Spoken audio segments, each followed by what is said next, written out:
வணக்கம். நான் பார்த்தேன் சமைத்தேன் பூர்ணி. இன்றைக்கி எங்கள் வீட்டில் கொஞ்சம் கெஸ்ட் எல்லாம் வரா. என்ன ஒரு ஸ்மால் செலிப்ரேஷன். அது என்ன ஏதுங்கிறது நான் கடைசியில் சொல்கிறேன். இதுக்கு ஒரு கேக் பண்ணுறதுக்காக நான் ஒரு கப் மைதா எடுத்துட்டுருக்கேன். இதில் ஒரு கப் பால் எடுத்துட்டுருக்கேன். அந்த ஒரு கப் பாலில் கொஞ்சம் வெனிகர் ஆட் பண்ணிவிட்டு அது கொஞ்சம் ஒரு ½ அன் ஹவர் வச்சுட்டு அது கொஞ்சம் திரிஞ்ச மாதிரி ஆகும். ரொம்ப திரிய வேண்டாம், லேசாக கேர்டில் மாதிரி ஆகும். அதை போட்டுன்ட்டு அப்புறம் ஒரு அரை கப்பு 2 டீஸ்பூன் சுகரை பவுடர் பண்ணி வச்சுட்டுருக்கேன். இங்கே கொக்கோ பவுடர் இது 3 டீஸ்பூன் போடுவேன். அதுக்கப்புறம் கொஞ்சம் வார்ம் வாட்டர் வச்சுட்டுருக்கேன். அந்த வார்ம் வாட்டரில் இந்த இன்ஸ்டன்ட் காஃபியை ஒரு டீஸ்பூன் கலந்துட்டு அதையும் இதில் சேர்த்துட்டுருவேன். அப்புறம் பேக்கிங் பவுடர், பேக்கிங் சோடா ரெண்டும் கொஞ்சம் கொஞ்சம் போட்டுட்டு கலந்துட்டு அப்புறம் ஒரு மெல்டட் கீ 1/4 கப்பு. எந்த மெஷர்மெண்ட் இந்த கப்பில் தான் நான் கொஞ்சமாக தான் எடுத்தேன்.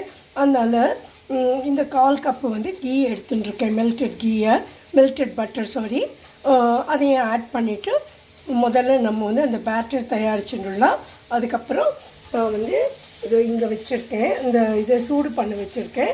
இதில் ஒரு 40 to 45 மினிட்ஸ் எவ்வளோ நாழி ஆகுதோ அதில் பேக் பண்ண வச்சிடலாம். வாங்க பண்ண போகலாம். இப்போ நம்ம பேட்டர் ரெடி ஆகிடுது.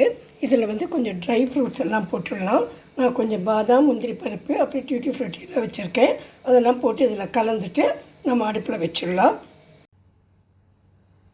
இங்கே அந்த கேக்கு போடுறதுக்கு நான் மோல்டு வச்சுருக்கேன். இந்த கேக் டின் இதை கொஞ்சம் நெய் பெரட்டின்ட்டு அதுக்கு மேலே அந்த ஃப்ளாரை டஸ்ட் பண்ணிட்டு நம்ம அந்த பேட்டரை இதில் விட்டுடலாம்.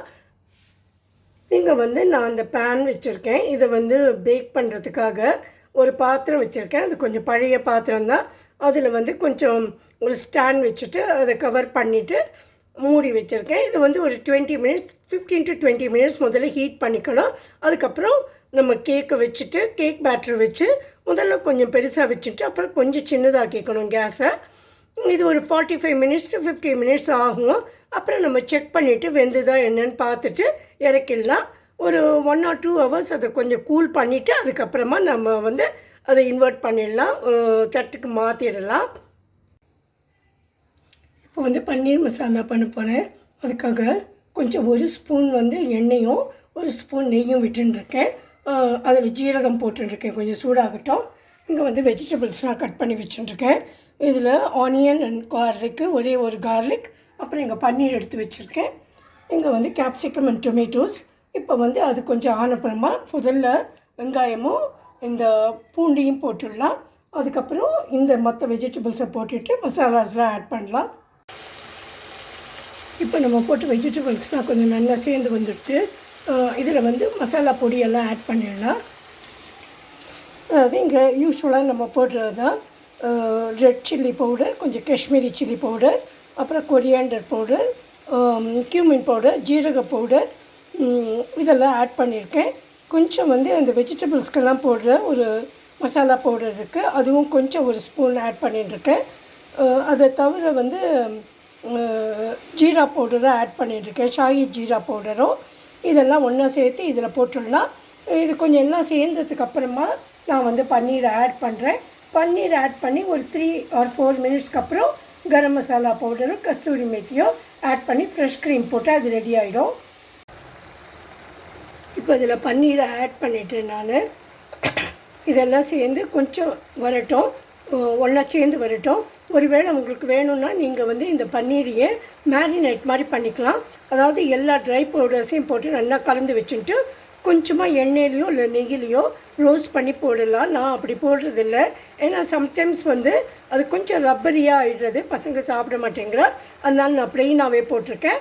இதுக்கப்புறமா இதில் உப்பு போட்டுட்டேன். கேஷ்யூ நட்டை கொஞ்சம் நான் திரித்து வச்சுட்டுருக்கேன், பவுடர் பண்ணி வச்சுட்டுருக்கேன். அதையும் இது கூட ஆட் பண்ணிவிட்டு லாஸ்ட்டில் கஸ்தூரி மேத்தி, கரம் மசாலா இது ரெண்டும் ஆட் பண்ணி கடைசியில் ஃப்ரெஷ் க்ரீமை ஆட் பண்ணிட போகிறேன்.